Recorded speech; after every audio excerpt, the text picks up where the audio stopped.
Hello everyone. Today we are going to study about parts of speech. First I will explain what is parts of speech and then I will explain about the 8 parts of speech. We will learn about the definition and their examples.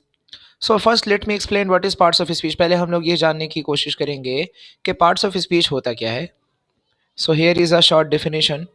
Basically, the term parts of speech refers to each and every part of a sentence. Parts of speech का अगर normally बात किया जाए तो हर एक sentence का जो एक part होता है वो कहलाता है parts of speech.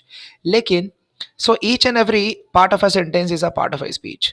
तो अगर इस हिसाब से देखा जाए तो एक sentence का जो जो part होता है वो सारा का सारा पार्ट जो एक सेंटेंस का होता है वो कहलाया पार्ट्स ऑफ स्पीच. लेकिन ये पार्ट्स ऑफ स्पीच का टर्मिनल मीनिंग है. अगर प्योर डेफिनेशन के हिसाब से देखा जाए तो पार्ट्स ऑफ स्पीच क्या होता है, but according to the definition, अगर डेफिनेशन के हिसाब से बात करें तो parts of speech actually is a category of words. ये चीज आपको याद रखना है. What is parts of speech? Parts of speech क्या होता है? कैटेगरी ऑफ वर्ड्स होता है. कैटेगरी मतलब होता है टाइप. हर लैंग्वेज में बहुत सारे वर्ड्स होते हैं. इंग्लिश लैंग्वेज में भी बहुत सारे वर्ड्स हैं. लेकिन इंग्लिश लैंग्वेज में जितने वर्ड्स हैं सारे के सारे वर्ड्स, सारे के सारे जो अक्षर या जो सारे के सारे जो अल्फाज होते हैं वो एक जैसे तो नहीं होते.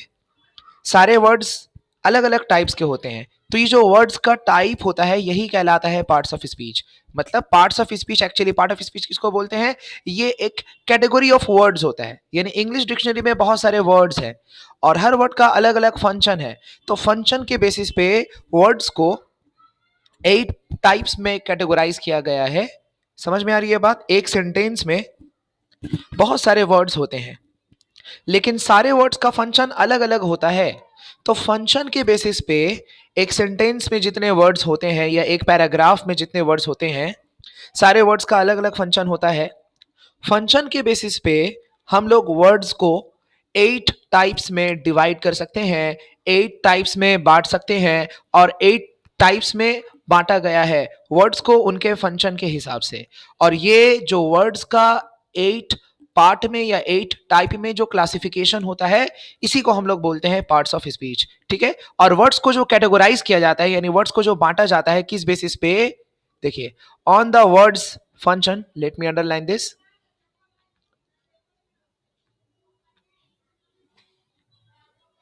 On the words function in a sentence, यानी एक सेंटेंस में वर्ड का जो फंक्शन होता है उस बेसिस पे वर्ड को क्लासिफाई किया जाता है और ये क्लासिफिकेशन ही कहलाता है आपका parts of speech. I hope आपको समझ में आया होगा. अब हम लोग देख लेते हैं classification of parts of speech. ये हम लोग बचपन में भी पढ़े हैं कि पार्ट्स ऑफ स्पीच 8 तरह के होते हैं. ये कोई नई चीज़ नहीं है लेकिन हम लोगों को इस पर कमांड नहीं आ पाता क्योंकि बचपन में हम लोग बस नॉर्मली नाम पढ़ करके निकल गए थे और डिटेल में इसके बारे में एनालाइज नहीं किए होंगे मोस्ट ऑफ अस. इसलिए अभी आपका सारा का सारा डाउट क्लियर हो जाएगा. आई थिंक सारी स्टूडेंट को पता होता है कि पार्ट्स ऑफ स्पीच 8 तरह का होता है. मैक्सिमम स्टूडेंट्स को नाम भी पता होता है लेकिन एक दो को छोड़ करके बाकी सारे टाइप्स में उनको कंफ्यूजन होता है कि एडवर्ब क्या होता है, एडजेक्टिव क्या होता है. और इन सब की पहचान ना होने की वजह से बच्चों का ग्रामर वीक हो जाता है. कहीं यूज करने को एडजेक्टिव यूज कर देते हैं एडवर्ब, कहीं यूज करने को प्रीपोजिशन तो यूज कर देते हैं प्रोनाउन. मतलब ये कॉमन मिस्टेक्स होता है. ये कॉमन मिस्टेक्स क्यों होता है? क्योंकि हमें इन सब के बारे में पता ही नहीं है. ना इनका डेफिनेशन पता होता है और ना हमें इनका एग्जाम्पल पता होता है. तो आज हम लोग इन सभी का डेफिनेशन विथ एग्जाम्पल समझने की कोशिश करेंगे. So as you can see on the screen कि there are 8 parts of speech in English language. अलग अलग लैंग्वेज में अलग अलग तरह के पार्ट्स ऑफ स्पीच होते हैं. पार्ट्स ऑफ स्पीच सारे लैंग्वेज में होते हैं. ठीक है. इंग्लिश लैंग्वेज के भी हम लोग बात करते हैं. इंग्लिश लैंग्वेज में टोटल 8 पार्ट्स ऑफ स्पीच होते हैं. As you can see, noun, pronoun, verb, adjective. Noun, pronoun, verb, adjective. Adverb, preposition, conjunction, interjection. Adverb, preposition, conjunction and interjection. Okay. तो नाम तो याद हो गया. अब हम लोग एक एक के बारे में विथ सम एग्जांपल्स हम लोग समझने की कोशिश करेंगे. Okay. So first of all I would like to explain noun. तो नाउन किसको हम लोग बोलते हैं? देखिए, noun, noun is a word. Obviously ये जितने पार्ट्स ऑफ स्पीच हैं ये सारे पार्ट्स ऑफ स्पीच वर्ड ही होते हैं. एक्चुअली ये वर्ड्स ही होते हैं. क्लियर? जो कि सेंटेंसेस में इस्तेमाल होते हैं। लेकिन किस टाइप का वर्ड, इनका फंक्शन तो अलग होता है ना। नाउन किसको बोलते हैं? A noun is a word, noun एक ऐसा वर्ड है दैट इंडिकेट्स, जो हमें बताता है, इंडिकेट मतलब हमें बताता है, जो हमें बताता है किसके बारे में, या जो हमें इंफॉर्मेशन देता है। Any kinds of names of living being, किसी इंसान का नाम, और एनी पर्सन, या किसी लिविंग बीइंग मतलब कोई जानदार, कोई भी चीज जिसमें जान है उसके बारे में, या फिर कोई पर्सन के बारे में, या फिर किसी थिंग यानी किसी सामान के बारे में, या फिर किसी प्लेस या फिर किसी जगह के बारे में। वो वर्ड जिससे हमें किसी चीज के बारे में, किसी जगह के बारे में, किसी इंसान के बारे में, या किसी जानदार चीज के बारे में, या किसी ऑब्जेक्ट के बारे में पता चलता है, ठीक है, ऐसे वर्ड को हम लोग बोलते हैं noun. So noun is a very common word, आप लोग भी शायद इससे पहले हल्का फुल्का आपको पता होगा ही, ठीक है, अभी और क्लैरिफाई हो गया होगा। किसी पर्सन का नेम, किसी जगह का नाम, या फिर किसी ऑब्जेक्ट, किसी सामान का नाम, ठीक है, जनरली इसको हम लोग बोलते हैं नाउन। एग्जाम्पल्स आप लोग अपने से खुद से बहुत क्रिएट कर सकते हो, मैं एक दो एग्जाम्पल के जरिए आपको बता दूंगा ताकि क्लियर हो जाए। देख सकते हैं एग्जाम्पल में आपका, यहाँ पे हम दो सेंटेंसेस लिखे हैं, क्लियर, और इन सेंटेंसेस में जो ये बोल्ड करके लिखा हुआ आप देख सकते हो, ये हाईलाइटेड वर्ड जो है, जैसे अली लिव्स इन कोलकाता। अब देखिए ये जो सेंटेंस है अली लिव्स इन कोलकाता, ये चार वर्ड्स का एक सेंटेंस है, और इसमें से दो वर्ड आपका नाउन है, और जो नाउन है उसको हम बोल्ड कर दिए, आप देख सकते हो वो थोड़ा सा ज्यादा डार्क है, ज्यादा हाईलाइटेड है। सो जो हाईलाइटेड वर्ड है, हर एग्जाम्पल में जो हाईलाइटेड वर्ड्स आएगा वो उसी का एग्जाम्पल होगा। तो इस सेंटेंस में जो हाईलाइटेड वर्ड्स है एक्चुअली ये आपका नाउन है। तो अली लिव्स इन कोलकाता, तो लिव्स तो नहीं हुआ, इन तो नहीं हुआ, अली, अली एक इंसान का नाम है, अली एक इंसान का नाम, ये एक पर्सन का नेम है, तो ऑब्वियसली ये नाउन हो गया। और कोलकाता एक प्लेस का नाम है, तो ऑब्वियसली ये भी हो गया नाउन। ठीक है, उसी तरह से एक और सेंटेंस हम दिए हैं, Ali is reading a book, तो अली इंसान का नाम है, तो ये भी नाउन हो गया। और यहाँ पे आपका बुक, बुक जो कि एक ऑब्जेक्ट है, तो ये भी आपका नाउन हो गया। तो कुल मिलाकर के बात यही है कि किसी प्लेस या किसी थिंग या किसी पर्सन, किसी भी ऑब्जेक्ट का नाम जो होता है वो आपका नाउन में आता है। क्लियर हो गया? तो ये इंट्रोडक्शन के बाद अब हम लोग चलते हैं प्रोनाउन की तरफ। जी हाँ, प्रोनाउन समझते हैं। प्रोनाउन क्या होता है? अ प्रोनाउन, गौर से सुनिएगा, अ प्रोनाउन, एक minute, a pronoun is a word that is use in place of a noun. गौर करिए, एक प्रोनाउन एक ऐसे वर्ड को बोलते हैं जो किसी नाउन की जगह इस्तेमाल होता है। नाउन की जगह जिस वर्ड को हम लोग इस्तेमाल करते हैं उसको हम लोग बोलते हैं प्रोनाउन। और इसका एग्जाम्पल्स बहुत सारा होता है, कुछ कॉमन एग्जाम्पल्स हम यहाँ पे लिखे हैं, as you can see, I, he, she, they, we, someone, everyone, no one, it, him, her, them, use, this, that। तो ये सब आपका एग्जाम्पल है प्रोनाउन का। तो प्रोनाउन का कॉन्सेप्ट बेसिक क्या है कि प्रोनाउन जो होता है, प्रोनाउन जो होता है इज अ वर्ड, वो एक ऐसा वर्ड है जो किसी नाउन की जगह इस्तेमाल होता है। ठीक है बात? अब थोड़ा गौर करिएगा मेरी बात को। अ pronoun is a word that is used in place of a noun. अब सुनिएगा बात, जैसे मैं आपको एक और मिसाल दे करके समझाता हूँ, एक कॉमन एग्जांपल। जैसे मान लीजिए मुझे, मेरा एक दोस्त है, देखिए हम अली, बहुत सारा नाम, ज़्यादातर हम अली इस नाम इस्तेमाल करेंगे ताकि एक कॉमन नाम रहे, तो एक समझ जाए, एक सीक्वेंस मेंटेन रहे। जैसे मान लीजिए मेरा एक दोस्त है, उसका नाम है सूरज, फॉर एग्जाम्पल, मेरे एक दोस्त है सूरज। मुझे अपने दोस्त के ऊपर 10 सेंटेंसेस लिखने हैं, मतलब एक पैराग्राफ लिखना है मुझे अपने दोस्त के ऊपर, ठीक है, और उसी के बारे में लिखना है एक पैराग्राफ, और उस पैराग्राफ में 10 सेंटेंस होने चाहिए। और मुझे अपने फ्रेंड पे एक पैराग्राफ लिखना है, मेरा फ्रेंड का नाम है सूरज, तो मैं सूरज के ऊपर, मतलब मेरा दोस्त का नाम है सूरज, वो एक्चुअल जो ऊपर में चमकता है वो सूरज नहीं, तो हम उसके बारे में 10 सेंटेंसेस लिखेंगे। तो सूरज जो मेरा दोस्त है उसका नाम तो हो गया नाम, अब उसका हम 10 सेंटेंसेस लिखेंगे। अगर मान लीजिए हम इस तरह से लिखते हैं, जैसे फॉर एग्जांपल पहला सेंटेंस लिखेंगे, तो लॉजिक आपका क्या बोलता है, चाहे आप लैंग्वेज किसी भी लैंग्वेज में लिखे, तो पहला सेंटेंस क्या लिखेंगे? पहले सेंटेंस लिखेंगे सूरज इज माय फ्रेंड। तो पहला सेंटेंस में तो हम उसका नाम इस्तेमाल करें तो वो हो गया नाउन। अब हमको जैसे बोलना है कि सूरज मेरा दोस्त है, सूरज मेरे घर आया था, सूरज मेरे पास बैठा था, सूरज मेरे साथ बात किया, सूरज मेरे साथ गेम खेला, सूरज मेरे साथ पढ़ाई किया, सूरज मेरे साथ डिनर किया, सूरज मेरे साथ सोया, सुबह का नाश्ता किया, फिर सूरज चला गया। तो ये 8-10 सेंटेंसेस हम सूरज के ऊपर लिखने हैं। अब अगर हम हर सेंटेंस में सूरज सूरज यानी सूरज, अगर इस तरह बोलेंगे, Suraj is my friend, Suraj came to my house, Suraj talked with me, Suraj spend quality time with me, Suraj played with me, and Suraj studied with me, and Suraj took his dinner with me. Suraj slept with me, and then in the morning, Suraj had breakfast with me, and then Suraj left for his home. अब ये 8-10 sentences जो है सूरज से related. अब ये अजीब नहीं लग रहा? क्यों अजीब लग रहा? क्योंकि हम हर सेंटेंस में देखिएगा सूरज सूरज सूरज यूज कर रहे हैं। तो रूल, ग्रामर का रूल ये बताता है कि जब आप किसी एक पर्टिकुलर ऑब्जेक्ट को रेफर कर रहे हो या किसी एक पर्सन को पर्टिकुलर रेफर कर रहे हो और उससे रिलेटेड एक से ज्यादा सेंटेंसेस लिख रहे हो, 2 सेंटेंस लिख रहे हैं या 3 सेंटेंस लिख रहे हैं, तो आपको पहला सेंटेंस में तो उसका नाम मेंशन करना रहता है जो कि उसका नाउन होगा। तो आप उसका पहला सेंटेंस में जिसके बारे में आप लाइंस लिख रहे हैं उसका नाम मेंशन कर देंगे। और अगर दूसरा तीसरा सेंटेंस भी उसी ऑब्जेक्ट या उसी पर्सन से रिलेटेड है तो उसका जगह पे आप उसका नाम नहीं इस्तेमाल करते, बल्कि उसका जगह पे आप उसकी जगह पे जो वर्ड इस्तेमाल करते हो तो वही प्रोनाउन होता है। जैसे फॉर एग्जांपल, अगर 10 सेंटेंस में हम 10 सेंटेंस के शुरुआत में as a subject Suraj Suraj Suraj use करेंगे तो ये गलत हो जाएगा ना, गलत हो जाएगा ऑब्वियसली, ग्रामेटिकली ये रॉन्ग है। तो फर्स्ट सेंटेंस में सूरज लिख दिए।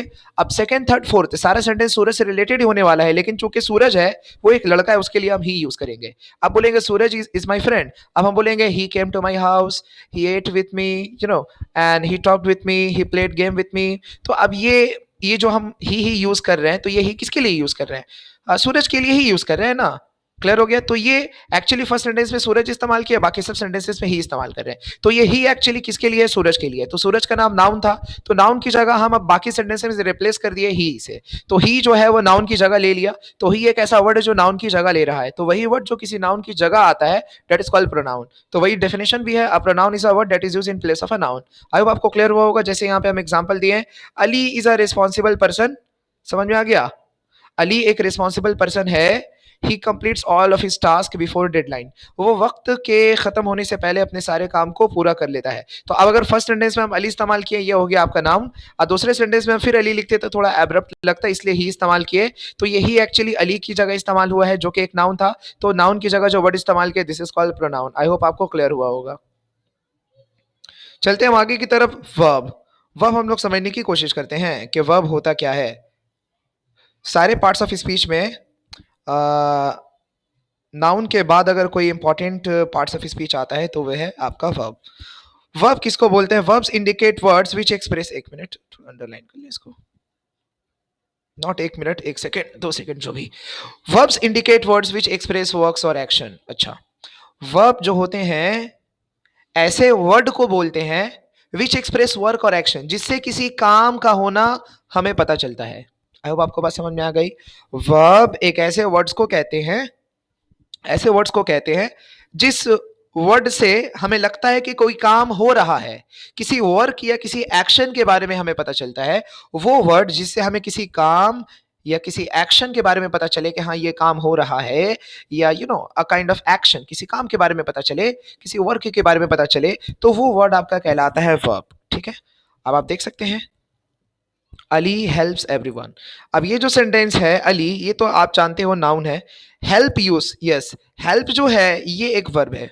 वाई? आप जानते हो कि हर पार्ट्स ऑफ स्पीच का जो हम एग्जांपल दे रहे हैं उसमें जो बोल्ड या जो हाईलाइटेड डार्क वर्ड है वो उसका एग्जांपल है। ठीक है, तो अली हेल्प्स एवरीवन, तो अली सबकी मदद करता है। तो यहाँ हेल्प जो है वो मदद करना, ये एक काम है, ये एक एक्शन है। तो हेल्प से हमें पता चल रहा है कि हेल्प यानी मदद करना, अली सबकी मदद करता है। सो हेल्प एक ऐसा वर्ड है जो हमें एक एक्शन के बारे में बताता है। सो ऑब्वियसली हेल्प आपका क्या हुआ? एक वर्ब हुआ। उसके बाद देखते हैं Ali is reading a book. Ali एक किताब पढ़ रहा है। अब देखो यहाँ पे जो है अली, ये word Ali, this is a noun, okay. Book, this is also a noun, क्योंकि अली एक पर्सन का नाम है, बुक एक ऑब्जेक्ट का नाम है। ठीक है, लेकिन रीडिंग, यस, रीडिंग एक वर्क है, एक एक्शन है, एक काम है, एक तरह का काम है। तो जिस वर्ड से हमें काम के बारे में पता चलता है वो कहलाता है आपका वर्ब। ओके, आई होप आपको वर्ब क्लियर हुआ होगा। अब हम लोग चलते हैं एडजेक्टिव की तरफ। Okay, adjective. What is adjective? देखिएगा गौर से। An adjective is a word, एक एडजेक्टिव एक ऐसा वर्ड होता है that describes the quality of a thing, place और अ पर्सन। ओके, एडजेक्टिव एक ऐसे वर्ड को कहते हैं जो किसी नाउन की क्वालिटी को हमें बताता है कि वो नाउन है कैसा एक्चुअली। अब वो नाउन आपका कोई थिंग भी हो सकता है, कोई प्लेस भी हो सकता है, कोई पर्सन भी हो सकता है। तो कुल मिला के बात ये है कि एडजेक्टिव होता क्या है? An adjective is a word, एक एडजेक्टिव एक ऐसा वर्ड होता है दैट डिस्क्राइब्स द क्वालिटी, जो हमें किसी थिंग यानी कोई सामान या किसी जगह या किसी पर्सन के बारे में उसकी जो क्वालिटी है उसकी क्वालिटी के बारे में बताता है कि ये क्वालिटी उस शख्स या उस चीज या उस जगह से रिलेटेड है ये क्वालिटी, तो जो वर्ड हमें किसी चीज के या किसी पर्सन के क्वालिटी के बारे में बताता है उस वर्ड को हम लोग बोलते हैं एडजेक्टिव। अब जैसे एग्जांपल ले लीजिए, यहाँ पे Ali is a good boy. अच्छा, डोंट थिंक कि मैं अली के नाम से बहुत ज्यादा फैसिनेटेड हूं। हम चाहते थे कि एक कॉमन नाम रखा जाए जो कि सब में रहे ताकि समझने में और आसानी हो। सही है ना? ठीक है। Ali is a good boy. अब देखिए अली जो है यहाँ पे इस सेंटेंस में अली, एज यू नो कि अली एक नाउन है, बॉय बॉय भी क्या है बताइए, तो एक नाउन है, क्लियर।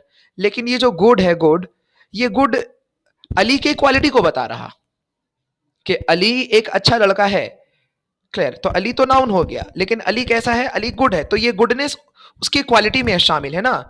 ये गुडनेस उसका क्वालिटी है कि अली एक ऐसा लड़का है जो बहुत अच्छा है, तो उसका अच्छा होना ये उसकी खूबी है, ये उसकी क्वालिटी है। तो ये गुड जो कि हमें अली की खूबी के बारे में बता रहा है, उसकी क्वालिटी को बता रहा है, तो ये एक आपका हो गया एडजेक्टिव।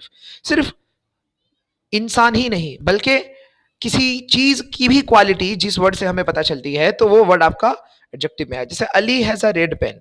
अब देखिए अली जो है यहाँ पे ऑब्वियसली नाउन है, पेन भी आपका नाउन है, because this is an example of noun, obviously object है एक। लेकिन वो पेन रेड है एक्चुअली। अली के पास जो पेन है वो पेन आपका रेड है।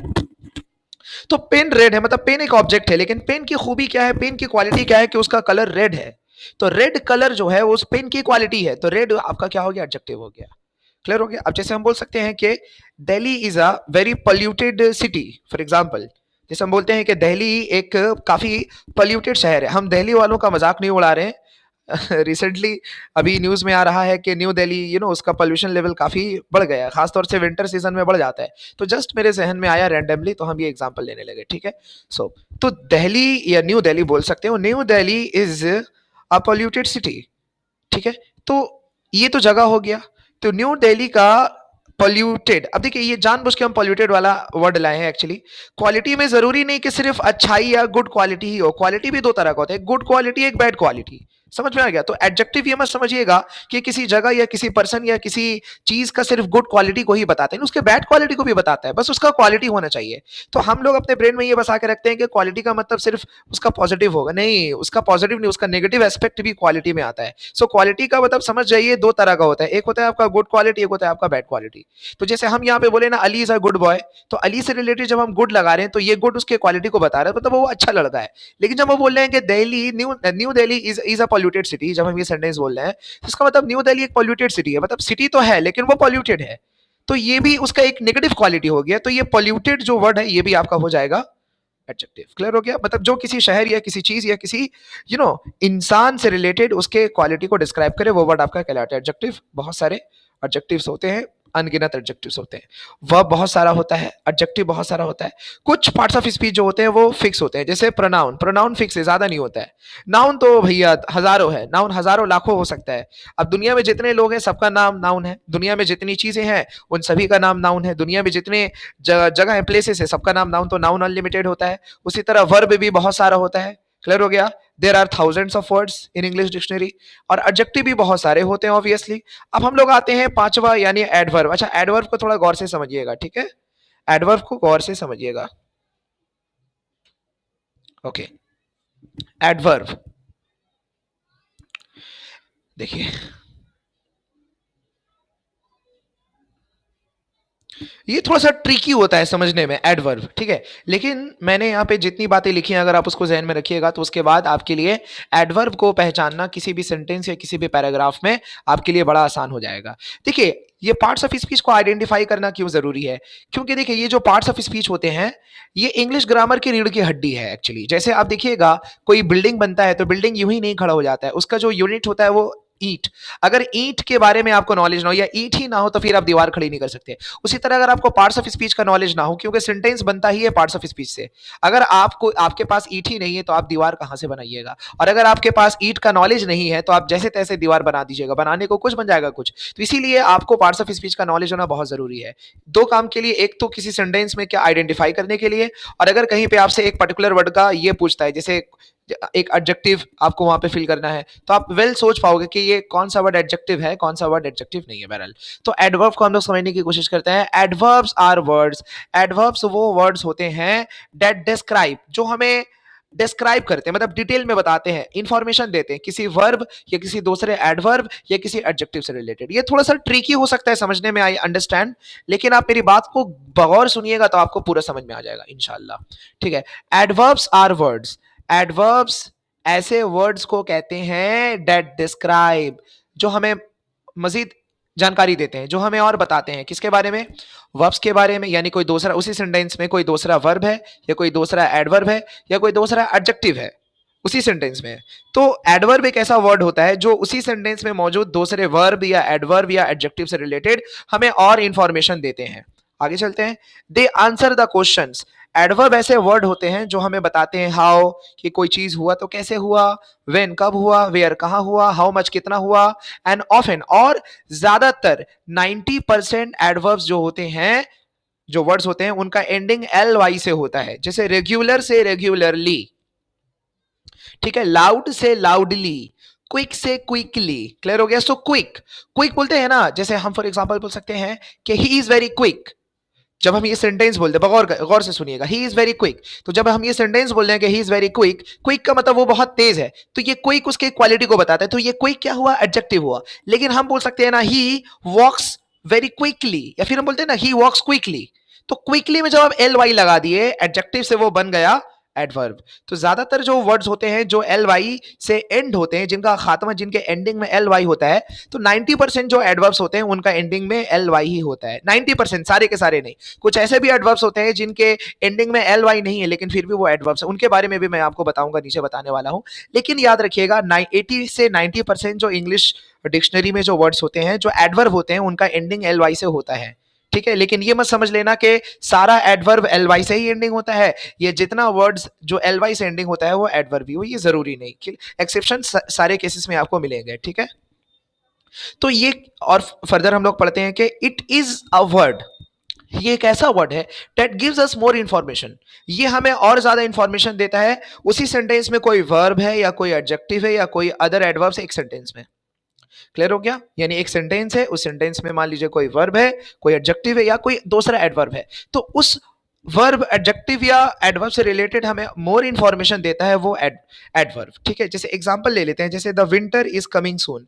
अब अगर मान लीजिए हम सून को भूल जाते हैं, आप जानते हो सून यहाँ पे बोल्ड है, दैट मींस सून एग्जांपल है एडवर्ब का। अगर हम द विंटर इज कमिंग सिर्फ लिखेंगे, द विंटर इज कमिंग, तो इससे इससे इसका मतलब क्या होता है कि सर्दी आ रही है, सर्दी का मौसम आ रहा या आ रही जो भी।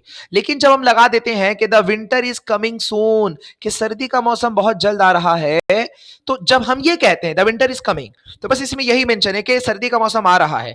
अब देर से आएगा या करीब है या टाइम लगेगा आने में, उससे हमको कुछ पता नहीं चल रहा। लेकिन जब हम ये वर्ड लगा दे रहे हैं सून, तो उससे एक सेंस पैदा हो रहा है कि हाँ बहुत जल्द आने वाला है। तो ये जो वर्ड सून है, एक्चुअली ये जो वर्ड सून है, सून, ये किसका मदद कर रहा है, कमिंग का मदद कर रहा है। You know coming is a verb, coming एक वर्ब है, क्योंकि आना एक एक्शन है, तो जो वर्ड से हमें एक्शन के बारे में पता चलता है वो एक वर्ब हुआ। लेकिन ये सून जो है, ये कमिंग के बारे में और इंफॉर्मेशन दे रहा है कि आ तो रहा है लेकिन बहुत जल्द आ रहा, तो ये सून एक एडवर्ब हुआ, क्योंकि ये जो वर्ब है उससे पहले कमिंग, उससे रिलेटेड हमें और इंफॉर्मेशन दे रहा, तो ये हो गया आपका एडवर्ब। क्लियर हो गया? तो ये एक रेयर वर्ड था। क्लियर हो गया? एडवर्ब ज्यादातर एल वाई से एंड होता है। देखिए, Ali goes to school regularly, अब इस सेंटेंस पढ़े बगैर भी पहचान सकते हो, बिकॉज ये रेगुलरली से जो एल वाई यहाँ पे जुड़ा हुआ है, तो ये वर्ड आपका क्या हो गया, एल वाई एडेड है, दैट मीन्स ये आपका हो गया एडवर्ब। ठीक है, उस हिसाब से भी है और इस हिसाब से भी है। Ali goes to school regularly, अगर हम सिर्फ इतना बोलते हैं अली गोज टू स्कूल, कि अली स्कूल जाता है, तो बस ये पता चलेगा बस एक अली, एक लड़का वो स्कूल जाता है, लेकिन मतलब रेगुलरली जाता है, उसका जाने का शेड्यूल क्या है, नागा करता है, रेगुलर जाता है, पता नहीं। लेकिन जब बोलते हैं रेगुलरली, तो उसके जाने के बारे में मजीद इंफॉर्मेशन, एक्स्ट्रा इंफॉर्मेशन हमें मिला कि रेगुलरली जाता है। क्लियर हो गया? The T is very hot, देखिए यहाँ पे कोई एल वाई नहीं है, लेकिन ये जो वर्ड वेरी है ये आपका एडवर्ब है। क्यों?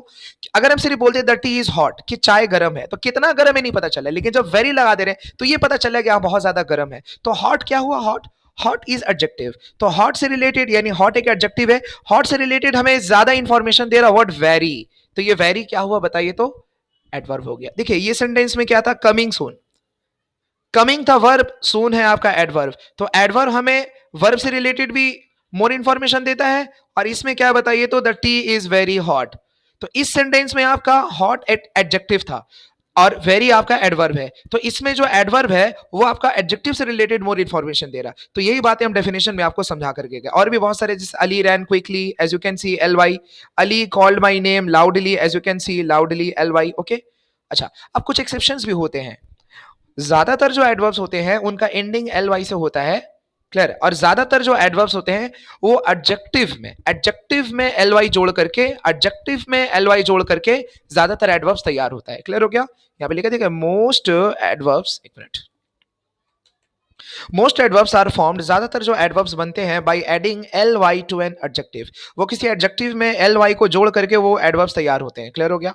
लेकिन there are however many common adverbs, लेकिन इंग्लिश लैंग्वेज में ऐसे बहुत सारे एडवर्ब्स हैं that do not end in L Y, जो एल वाई से एंड नहीं होते हैं लेकिन उसके बावजूद भी वो एडवर्ब में आते हैं। तो वो कौन? Again, also, just, never, often, soon, today, too, very and well. तो ये सब कुछ कॉमन वर्ड्स है, ठीक है, जो इस्तेमाल होते हैं ज्यादातर, और भी होंगे लेकिन ज्यादातर ये इस्तेमाल होते हैं।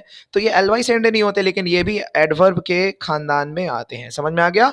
अब हम चलते हैं आगे की तरफ। आई होप आपको एडवर्ब में किसी भी तरह का कंफ्यूजन नहीं होगा। प्रीपोजिशन की तरफ हम लोग चलते हैं। देखिए, प्रीपोजिशन, यस, प्रीपोजिशन। प्रीपोजिशन आसान होता है, बहुत ज्यादा डिफिकल्ट नहीं है। अ preposition is a word, let me underline. Okay, a preposition is a word, एक प्रीपोजिशन एक ऐसा वर्ड होता है यूज बिफोर अ नाउन या प्रोनाउन, जिसे हम किसी नाउन या प्रोनाउन से पहले यूज करते हैं। मतलब कंफर्म नहीं है कि एकदम नाउन एंड प्रोनाउन से ही पहले यूज होगा, ज्यादातर ज्यादातर केसेस में प्रीपोजिशन एक ऐसा वर्ड होता है जिसे हम नाउन या प्रोनाउन से पहले यूज करते हैं। जैसे फॉर एग्जांपल हम आपको बोलेंगे द ताजमहल। तो ताजमहल क्या है बताइए? तो ताजमहल जो है वो एक नाउन है, लेकिन ताजमहल से पहले हम आपको बोलते हैं द ताजमहल। तो ये द जो वर्ड है ये एक आपका प्रीपोजिशन हो गया। जैसे आप बोलोगे सर ये तो आर्टिकल है, तो बाबू जो हम लोग आर्टिकल पढ़ते हैं ना, ए एन द आर्टिकल, आर्टिकल भी प्रीपोजिशन ही होता है एक्चुअली। जो आर्टिकल होते हैं ना, ए एन द, ये तीन आर्टिकल हम लोग सीखते हैं। ये आर्टिकल एक्चुअली कोई अलग से कोई पार्ट्स ऑफ स्पीच नहीं है, ये a an the actually special type of preposition ही होते हैं। जैसे हम बोलते हैं ना, a man is coming, a man is coming, तो मैन क्या हुआ? आपका हुआ नाउन, लेकिन नाउन से पहले एक जो वर्ड यूज किए अ मैन इज कमिंग। सो ये जो आ है एक्चुअली ए, ये आ ए जो भी आप बोलते हो, ये आपका हो गया प्रीपोजिशन। सो प्रीपोजिशन एक ऐसा वर्ड होता है जिसे यूजुअली, ठीक है, not often but usually before, उससे किसी नाउन से या प्रोनाउन से पहले हम लोग यूज करते हैं। अब सवाल पैदा होता है कि प्रीपोजिशन को यूज किस लिए किया जाता है, किस मकसद के लिए किया जाता है? देखिए, तो प्रीपोजिशन का इस्तेमाल बहुत मकसद के लिए होता है, बहुत सारे काम के लिए होता है। टू शो डायरेक्शन, डायरेक्शन दिखाने के लिए, टाइम के बारे में बताने के लिए, प्लेस के बारे में बताने के लिए, लोकेशन के बारे में बताने के लिए कि कोई चीज़ कहाँ रखी गई है, कोई चीज़, कोई प्रोग्राम होने वाला है तो कब होने वाला है, उससे रिलेटेड, ठीक है। ये रिलेशनशिप बिटवीन नाउन और प्रोनाउन, या फिर जैसे किसी नाउन और प्रोनाउन के रिलेशनशिप को आपको दिखाना है, ठीक है ना। तो जो relationship, for example noun and pronoun के दरमियान आपको रिलेशनशिप दिखाना है, या फिर एक सेंटेंस में एक वर्ड का दूसरे वर्ड से रिलेशनशिप को दिखाना है, चाहे वो किसी भी टाइप का वर्ड हो, उस दोनों वर्ड्स के दरमियान रिलेशनशिप को दिखाने के लिए, या फिर इंट्रोड्यूस एन ऑब्जेक्ट, या फिर किसी ऑब्जेक्ट को इंट्रोड्यूस करने के लिए, जैसे ताजमहल, तो हम इंट्रोड्यूस करें ताजमहल को, उससे पहले जो वर्ड इस्तेमाल करते हैं। तो इन तमाम काम के लिए प्रीपोजिशन आपका यूज होता है। डेफिनेशन और क्लियर होगा जब आप उसका एग्जांपल्स देखेंगे, ठीक है। तो कुछ फेमस प्रीपोजिशन जो है हम आपको बता रहे हैं, कुछ फेमस प्रीपोजिशन देखिए, in, on, at, through, across, above, over, up, down, to, with, by, beside, beneath, in front of, between, among, ठीक है। ये सब कुछ कॉमन एग्जांपल्स ऑफ प्रीपोजिशन। अच्छा, एक बात मैं बता दूं, अ, ये सब जो आप अभी सीख रहे हैं, इन सबको बेटर होगा आप कॉपी कर लो। जैसे अभी आप वीडियो में देख रहे हैं तो आप स्क्रीनशॉट इसका खींच सकते हैं, स्क्रीनशॉट आप रख लें, और फिर पूरा वीडियो देखने के बाद आप चाहो तो इसको उतार सकते हो फॉर योर फ्यूचर रेफरेंस, ठीक है, ताकि फ्यूचर में भी आपको याद रहे। तो बार बार आपको वीडियो देखना होगा, सर्च करना होगा। अगर आप रेडी रहोगे, रखोगे तो आपके लिए बेटर होगा, ठीक है। This was only a suggestion. तो आप चाहो तो इसको वीडियो पॉज करके स्क्रीनशॉट ले सकते हैं अपने हिसाब से, एंड देन आप उसको यूज कर सकते हैं फॉर फ्यूचर रेफरेंस। अच्छा, एग्जांपल देख लेते हैं फर्दर सेंटेंसेस में। जैसे Ali is going to school, अब देखिए Ali is going to school, जिसमें जो टू हो गया वो प्रीपोजिशन हो गया। क्लियर हो गया? क्योंकि वो डायरेक्शन बता रहा है, यहाँ पे डायरेक्शन भी बताया जाता है। यहाँ पे हम लिखे ना डायरेक्शन, ठीक है, कि अली इज गोइंग। अब सिर्फ बोलेंगे अली इज गोइंग, कहाँ जा रहा है अली? टू स्कूल, स्कूल की तरफ। तो ये टू जो एक वर्ड डायरेक्शन बता रहा, ठीक है। अच्छा, Ali is on the roof of this building, मतलब अली इस बिल्डिंग के छत पर खड़ा है या छत पर है। तो ये जो वर्ड ऑन है ये बता रहा प्लेस के कहां पर है, या my mobile is on my on my desk, तो कोई जगह के बारे में बता रहे हैं कि पर्टिकुलर इस जगह पर वो रखा हुआ है, ऑन। तो ये भी आपका क्या होगा बताइए? तो प्रीपोजिशन। और भी बहुत सारे आप सेंटेंसेस बना सकते हो। कुछ स्पेशल केसेस हैं एक्सेप्शंस वाले, जो मैं आपको बताता हूं एडजेक्टिव्स में। देखिए, थ्री एडजेक्टिव्स, तीन ऐसे एडजेक्टिव्स हैं जिसको हम ऑलरेडी आपको बता करके गए, जैसे ए, एन और द। ठीक है, ये जो तीन एडजेक्टिव्स होते हैं, ये हम इसको समझते हैं आर्टिकल्स, ऑब्वियसली हम इनको आर्टिकल्स बोलते हैं, लेकिन ये भी एडजेक्टिव्स होते हैं बाय नेचर। ठीक है, ये एक स्पेशल टाइप के प्रीपोजिशन होते हैं और इनको हम लोग बोलते हैं आर्टिकल्स ऑब्वियसली, लेकिन ये आर्टिकल्स होने के बावजूद भी ये एडजेक्टिव ही होते हैं। इनको अलग से नाम तीन को दे दिया गया है आर्टिकल्स। ठीक है, इसके अलावा और एक स्पेशल ग्रुप होता है प्रीपोजिशन का, सॉरी प्रीपोजिशन का, yes. There is also a special group of pronouns, sorry यहाँ पे एक मिनट प्रोनाउंस नहीं होगा।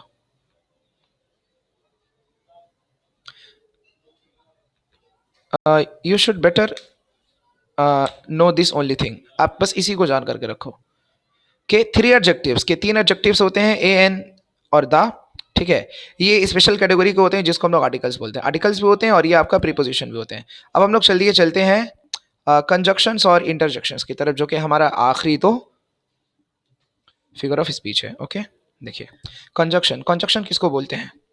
कॉन्जक्शन या कॉन्जंक्शन इंडिकेट वर्ड्स, कॉन्जक्शन ऐसे वर्ड्स होते हैं, ऐसे वर्ड्स होते हैं विच कनेक्ट, जो जोड़ने का काम करते हैं वर्ड्स को, क्लाउजेस को या सेंटेंसेस को। क्लियर हो गया? क्लाउजेस के बारे में आने वाले क्लासेस में मैं कोशिश करूंगा आपको बताने के लिए, जब मैं क्लाउज पढ़ा रहा हूँ कि वर्ड्स, क्लाउजेस, सेंटेंसेस, फ्रेजेस में क्या डिफरेंसेस होता है, आने वाले क्लासेस में आपको पता चल जाएगा। बस इतना जान लीजिए कि कंजक्शन एक ऐसा वर्ड होता है जो वर्ड्स को या फिर क्लाउजेस को या फिर सेंटेंसेस को जोड़ने का काम करता है। ठीक है, उसी को हम लोग बोलते हैं कॉन्जंक्शन। अच्छा, इंग्लिश डिक्शनरी में बस आपको सात ही कॉन्जंक्शन मिलेंगे, फॉर, एंड, नॉर, बट, और, येट, सो, ये सात काफी कॉमन कंजंक्शन है। क्लियर हो गया? जैसे इसके एग्जांपल देख लीजिए, तो कंजंक्शन कुल मिला के बात क्या है कि कंजंक्शन एक ऐसा वर्ड होता है जो सेंटेंसेस को या वर्ड्स को या फ्रेजेस को या क्लॉजेस को, फ्रेज या क्लॉज सेंटेंस नहीं होता बल्कि सेंटेंस का टुकड़ा होता है, तो ये ऐसे वर्ड्स होते हैं जो सेंटेंस को या सेंटेंस के टुकड़ों को आपस में जोड़ने का काम करते हैं। जैसे एग्जाम्पल में ले लीजिए, Ali and Aslam are going to school, तो अली एंड असलम ये दो नाउन हुए या फिर ये दो वर्ड्स हुए। अब इसको जोड़ने के लिए हम यहाँ पे एंड यूज किए हैं, तो ये आपका एग्जांपल हुआ कंजंक्शन का। अब देखिए, Sara is coming for dinner today, तो सारा इज कमिंग ये एक सेंटेंस का टुकड़ा है, सारा इज कमिंग ये आपका एक क्लॉज हो गया। ठीक है, एंड डिनर टुडे ये आपका क्या हो गया? ठीक है, तो ये एक आपका क्या हुआ? इंडिपेंडेंट क्लॉज हुआ। सारा इज कमिंग, सारा इज कमिंग ये आपका इंडिपेंडेंट क्लॉज है। ठीक है, और dinner today, dinner today, dinner today ये जो है आपका डिपेंडेंट क्लॉज है या सबऑर्डिनेट क्लॉज है। मैं आपको थोड़ा समझा दूं कि इंडिपेंडेंट क्लॉज और डिपेंडेंट क्लॉज किसको बोलते हैं। जैसे देखिए, सारा इज कमिंग, हालांकि देखिए मैं पूरा बता देता हूं, देखिए सारा इज कमिंग, और करिए, एक मिनट एक minute.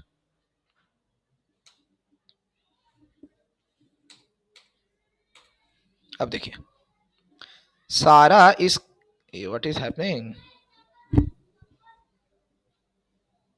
Yes, Sara is coming for dinner today, Sara आज डिनर के लिए आ रही है, ये कंप्लीट सेंटेंस है। अब इस कंप्लीट सेंटेंस में दो क्लॉज है, एक ये वाला क्लॉज है, ठीक है, और एक ये वाला क्लॉज है। तो सारा इज कमिंग ये एक क्लॉज हुआ और डिनर टुडे ये एक क्लॉज हुआ। सारा इज कमिंग आपका इंडिपेंडेंट क्लॉज है। इंडिपेंडेंट क्लॉज उस क्लॉज को बोलते हैं, क्लॉज एक्चुअली सेंटेंस का टुकड़ा होता है। इंडिपेंडेंट क्लॉज उसको बोलते हैं जिसका एक कंप्लीट मीनिंग निकलता हो, जो किसी भी दूसरे सेंटेंस में फिट हो सकते हैं। जैसे सारा इज कमिंग, अगर हम सिर्फ इतना भी बोल देते हैं सारा इज कमिंग, तो भी इसका एक पर्टिकुलर मीनिंग निकल रहा है कि हाँ सारा आ रही है, और इस क्लॉज को हम लोग दूसरे सेंटेंस से आराम से कनेक्ट कर सकते हैं। जबकि ये जो क्लॉज है डिनर टुडे, ये एक आपका सबऑर्डिनेट क्लॉज है या फिर डिपेंडेंट क्लॉज है। यानी डिनर टुडे ये जो क्लॉज है, इसको अगर आप सेंटेंस से अलग कर दोगे तो इसका कोई आपका पर्टिकुलर मीनिंग नहीं निकलता। डिनर टुडे मतलब ये दूसरे क्लॉज का मोहताज है अपने मीनिंग को कंप्लीट करने के लिए। तो ये इंडिपेंडेंट नहीं, मतलब इसका कोई इंडिपेंडेंट मीनिंग निकल कर सामने नहीं आ रहा, इसलिए आपका डिपेंडेंट क्लॉज हो गया। अब ठीक है, अब ये जो दो क्लॉजेज है, ये सारा इज कमिंग और ये डिनर टुडे, ये दो क्लॉज को जोड़ने के लिए जो वर्ड काम कर रहा है फॉर, ये आपका क्या हो गया? कंजंक्शन। क्योंकि पहले भी हम बोले थे कि क्लॉज या सेंटेंस या वर्ड को जो वर्ड यानी कुछ वर्ड्स होते हैं, जैसे यहाँ पे देखिए दो वर्ड थे अली एंड असलम, उसको कनेक्ट करने का काम एंड किया। उसी तरह यहाँ पे आपका दो क्लॉजेस है, इन दोनों क्लॉज को जोड़ने का काम फोर कर रहे हैं, तो ये आपका हो गया कॉन्जंक्शन। क्लियर हो गया? एक और एग्जांपल देख सकते हैं, I am ready for the party but it is raining, ये दो सेंटेंस था तो इसको जोड़ा गया है बट से यहाँ पर, तो ये भी आपका ये जो क्या हो गया, ये जो आपका यहाँ पे एग्जाम्पल, ये जो वर्ड है बट, ये दो सेंटेंसेस को, दो क्लॉजेस को जोड़ने का काम कर रहा है, तो ये भी आपका हुआ कॉन्जंक्शन और फोर भी हुआ आपका कॉन्जंक्शन। सिंपल में बोलेंगे ये जो सातों वर्ड होते हैं फंक्शन के हिसाब से समझा दिए, पहचानना बड़ा आसान है। ये जो सातों वर्ड होते हैं एक्चुअली ये सातों वर्ड आपका होते हैं कॉन्जंक्शन। अब लास्ट हम लोग चलते हैं इंटरजेक्शन। बचपन में जब हम पहली दफा ये वर्ड को सुने थे इंटरजेक्शन, तो हमको लगा था ये कोई इंजेक्शन टाइप का कुछ होगा, लेकिन बाद में पता चला कि नहीं, कुछ और होता है इंटरजेक्शन। इंटरजेक्शन किसको बोलते हैं देखिए, an interjection is a word, एक इंटरजेक्शन एक ऐसा वर्ड होता है डेट एक्सप्रेसेस स्ट्रॉन्ग इमोशन, जो हमारे इमोशंस को एक्सप्रेस करता है। अब जैसे मान लीजिए हम किसी पे कुछ कमेंट करना चाहते हैं, या हम बहुत हैरान हो गए किसी बात को देख करके, या हम बहुत ज़्यादा खुश हो गए, या हम बहुत ज़्यादा उदास हो गए, तो हम लोग जब अपनी खुशी को, अपने गम को, या फिर अपने हम हैरान हैं, अपने हैरान होने को जब हम लोग कुछ वर्ड्स का इस्तेमाल करके एक्सप्रेस करते हैं, तो वो वर्ड्स जो हमारे फीलिंग्स को, हमारे इमोशंस को एक्सप्रेस करते हैं, वो जो वर्ड्स होते हैं वही वर्ड्स कहलाते हैं इंटरजेक्शन। जैसे हम लोग बोलते हैं ना, वाह क्या बात है, तो ये जो हम सेंटेंस बोल रहे हैं वाह क्या बात है, तो वाह जो है, ये वाह, ये मेरे फीलिंग को एक्सप्रेस कर रहा है, तो ये क्या हो गया, इंटरजेक्शन। ठीक है। अब जैसे एक और, अफसोस तुम फेल हो गए, तो ये जो वर्ड हम बोल रहे हैं अफसोस, तो ये अफसोस मेरे फीलिंग को एक्सप्रेस कर रहा है, तो ये वर्ड आपका हो गया इंटरजेक्शन। उसी तरह इंग्लिश में होता है। ठीक है। तो पहले मैं आपको एग्जांपल दिखा देता हूँ। Wow what a brilliant student Ali is, wow Ali कितना ब्रिलियंट स्टूडेंट है, तो ये जो वाओ जो वर्ड यूज कर रहे हैं एक्चुअली, ये वाओ, ये मेरे फीलिंग को एक्सप्रेस कर रहा है, तो ये इंटरजेक्शन हुआ। ठीक है। एक और सेंटेंस है, ओह डिड आई डू दैट, ओह क्या ये मैंने हुआ, क्या मेरे से हुआ, क्या मैंने ये काम किया, तो ओह ये मेरे सेंटेंस को, ये सेंटेंस सॉरी मेरे फीलिंग को एक्सप्रेस कर रहा है, मेरे इमोशन को एक्सप्रेस कर रहा, तो ये आपका हो गया इंटरजेक्शन। ठीक है। एक चीज और इंटरजेक्शन से रिलेटेड मैं बता दूं, ये पहचानना बड़ा आसान होता है। देखिए इंटरजेक्शंस, यस ये वाला सेंटेंस देखिए,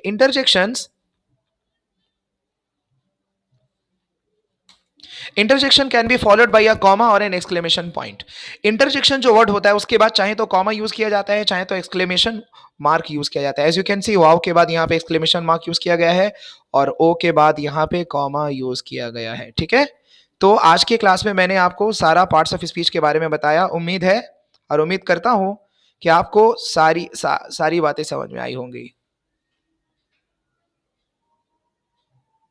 ओके। आई होप कि आपको सारी बातें समझ में आई होंगी। आप स्क्रीनशॉट लेकर के इसको फ्यूचर रेफरेंस के लिए उतार सकते हो। और सबसे बड़ी बात, नाउन प्रोनाउन का नॉलेज तो आपको मिल गया, लेकिन अब आपको एक काम करना होगा। अब आपको करना होगा प्रैक्टिस, क्योंकि विदाउट प्रैक्टिस आप नॉलेज तो गेन कर लोगे, लेकिन मास्टरी, आपको इस पर मास्टरी गेन करने के लिए, कमांड के लिए आपको प्रैक्टिस करना होगा। और प्रैक्टिस के लिए कुछ क्वेश्चंस मैं आपको दूंगा। सबसे पहले तो आप इसको समझिए, और समझ करके इसको अपने कॉपी में उतार सकते हैं आप। ठीक है। फ्यूचर रेफरेंस के लिए समझे। और उसके बाद मैं आपको ग्रुप में कुछ सेंटेंसेस सेंड कर दूंगा व्हाट्सएप ग्रुप में, जिसमें से आपको आइडेंटिफाई करना होगा कि सेंटेंस, एक सेंटेंस रहेगा प्लेन सेंटेंस, उसमें से आपको आइडेंटिफाई करना होगा कि कौन सा वर्ड नाउन है, कौन सा वर्ड प्रोनाउन है, कौन सा वर्ड क्या है। क्लियर हो गया। तो कुछ एक्सरसाइजेस मैं ग्रुप में इंशाल्लाह ताला सेंड कर दूंगा। क्लियर हो गया। अच्छा, अभी आर्टिकल्स और सॉरी पार्ट्स ऑफ स्पीच, में जो हम अभी आपको 8 बता करके गए, नाउन प्रोनाउन, सबका बहुत सारा टाइप्स भी होता है, टाइप्स। ठीक है।